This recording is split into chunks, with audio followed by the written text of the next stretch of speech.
Chapter 26. And when Jesus had come to the end of all these words, he said to his disciples, After 2 days is the Passover, and the Son of Man will be given up to the death of the cross. Then the chief priests and the rulers of the people came together in the house of the high priest, who was named Caiaphas. And they made designs together to take Jesus by some trick, and put him to death. But they said, Not while the feast is going on, for fear of trouble among the people. Now when Jesus was in Bethany in the house of Simon the Leper, there came to him a woman having a bottle of perfume of great price, and she put the perfume on his head when he was seated at table. But when the disciples saw it they were angry, saying, To what purpose is this waste? For we might have got much money for this and given it to the poor. But Jesus, seeing it, said to them, Why are you troubling the woman? She has done a kind act to me. For the poor you have ever with you, but me you have not forever. For in putting this perfume on my body, she did it to make me ready for my last resting place.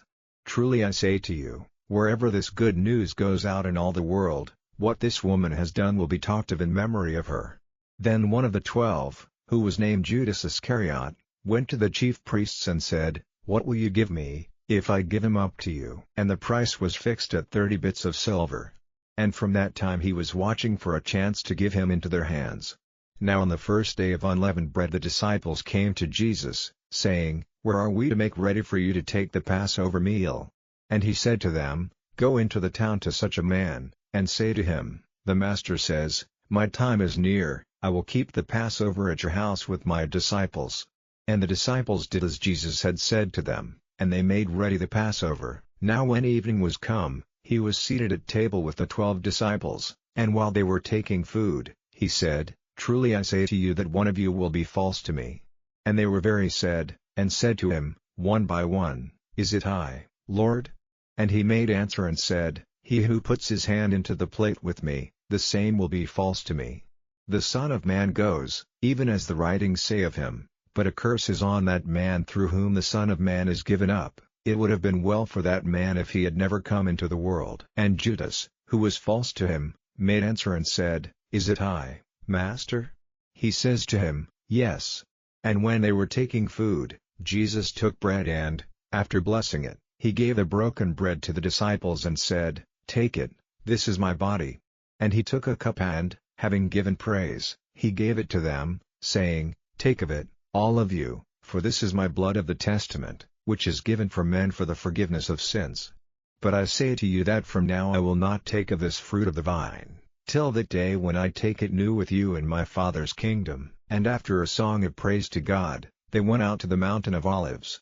Then said Jesus to them, All of you will be turned away from me this night, for it is said in the writings, I will put to death the keeper of the sheep, and the sheep of the flock will be put to flight. But after I am come back from the dead, I will go before you into Galilee. But Peter made answer and said to him, Though all may be turned away from you, I will never be turned away. Jesus said to him, Truly I say to you that this night, before the hour of the cock's cry, you will say 3 times that you have no knowledge of me. Peter says to him, Even if I am put to death with you, I will not be false to you. So said all the disciples.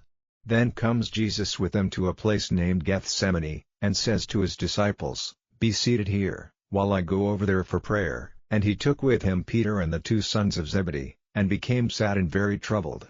Then says he to them, My soul is very sad, even to death, keep watch with me here.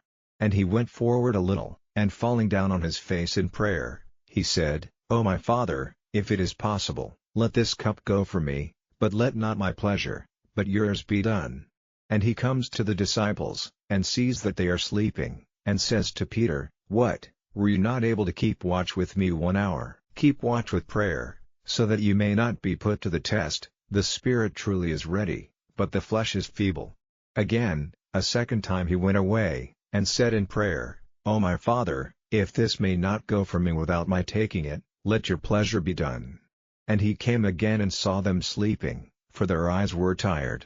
And he went away from them again, and a third time said the same prayer. Then he comes to the disciples, and says to them, Go on sleeping now, and take your rest, for the hour is come, and the Son of Man is given into the hands of evil men.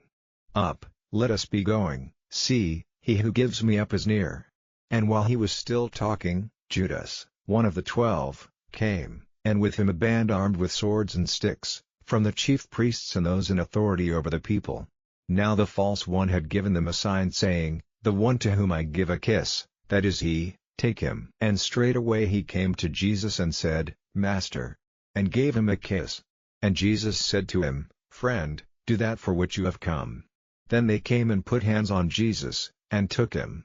And one of those who were with Jesus put out his hand, and took out his sword and gave the servant of the high priest a blow, cutting off his ear. Then says Jesus to him, "Put up your sword again into its place, for all those who take the sword will come to death by the sword. Does it not seem possible to you that if I make request to my Father he will even now send me an army of angels? But how then would the writings come true, which say that so it has to be?"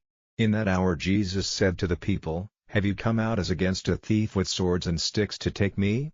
I was teaching every day in the temple and you took me not.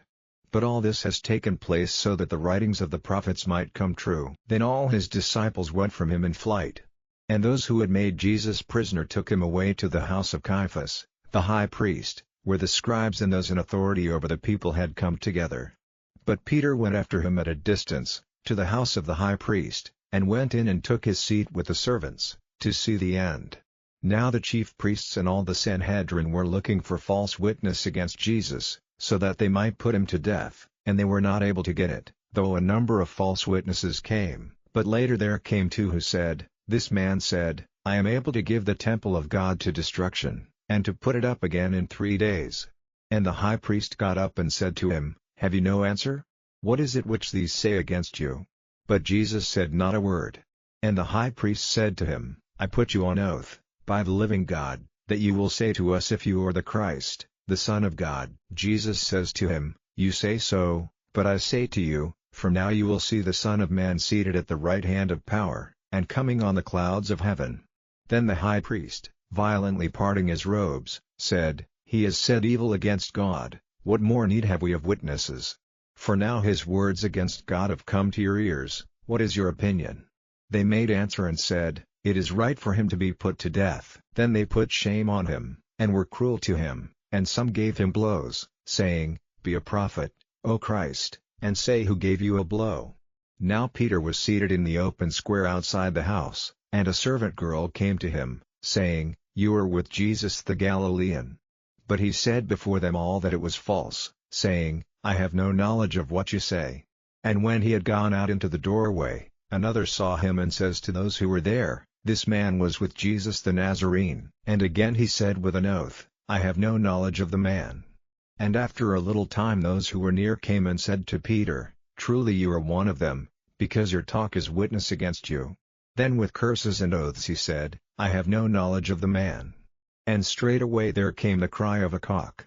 And the word of Jesus came back to Peter, when he said, "Before the hour of the cock's cry, you will say 3 times that you have no knowledge of me."